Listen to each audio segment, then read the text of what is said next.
Opa-oma, kakek nenek, seluruh umat beriman yang ikut misa bersama kami secara live streaming.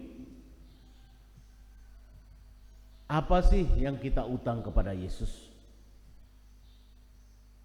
Bapak, Ibu, Saudara-saudari, kita utang nyawa kita kepada Yesus. Kita utang kehidupan ini kepada Yesus.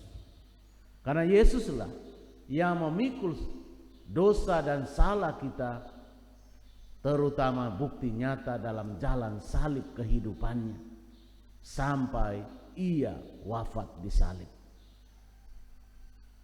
Ini utang terbesar yang tidak akan mungkin mampu kita bayar, siapapun kita, seberapa hebat pun kita. Anda tidak akan pernah sanggup membayar pengorbanan utang darah dan nyawa Tuhan Yesus.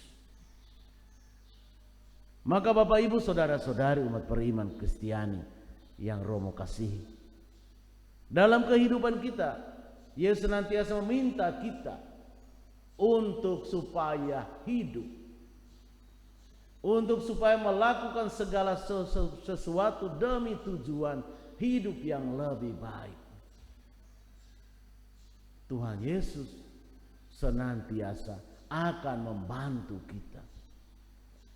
Ketika kita terjatuh, Tuhan Yesus bersedia memikulkan beban-beban kita yang mungkin sangat berat itu, sehingga meringankannya.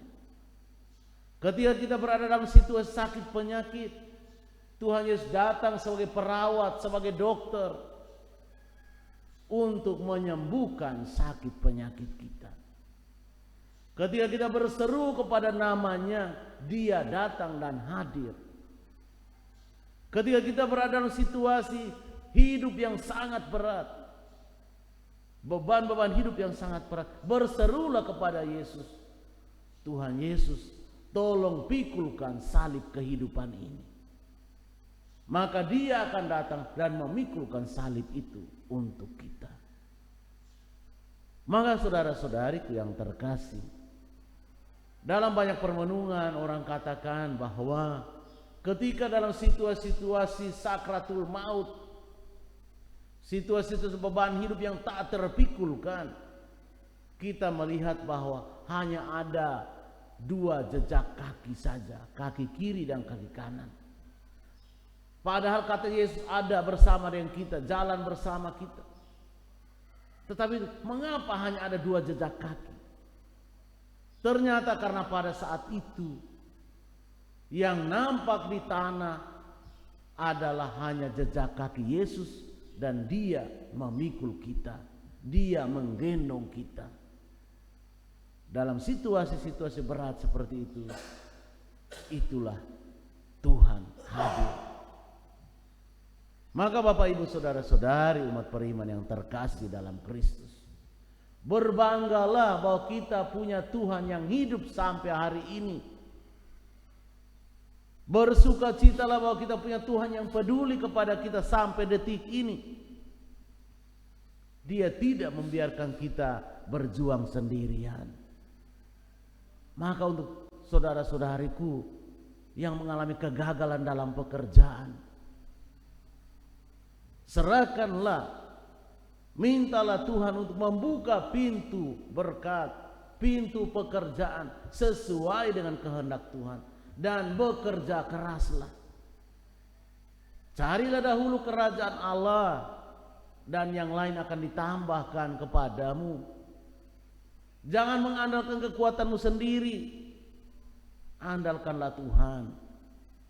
Dan juga untuk Bapak, Ibu, saudara-saudari yang sakit, Yesus adalah dokter terbaik, perawat terbaik. Pada hari ini Dia menunjukkan bahwa Dia masih ada sampai detik ini. Dia tetap peduli dengan kita sampai dengan detik ini.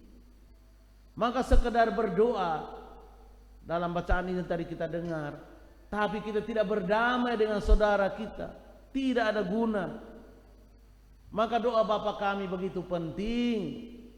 Ampunilah kesalahan kami seperti kami pun mengampuni yang bersalah kepada kami, menjadi sangat penting. Doa dengan hati yang damai akan didengarkan Tuhan. Doa dengan berjuang untuk menerapkan apa yang kita doakan akan diberkati Tuhan. Nah, ketika kita berada dalam situasi sakit penyakit tertentu, coba lihat, adakah mungkin orang-orang yang kita belum maafkan? Adakah masih ada nama-nama tertentu yang membuat kita dendam kesumat? Maafkan mereka, pergi berdamai dengan mereka, lalu datang berdoa lagi. Kalau ada usahamu gagal, berdamailah juga dengan sesama dan juga berdamai dengan Tuhan. Pergi mengaku dosa dan minta Tuhan memberkati usahamu, usaha apapun itu, melalui seorang imam yang telah ditabiskan. Maka Tuhan akan hadir dalam keadaan itu. Jangan semata andalkan kekuatanmu sendiri. Pergilah berdamai dengan saudaramu kalau engkau sudah di gereja dan engkau mengingat bahwa hatimu tidak tenang karena engkau masih bermusuhan.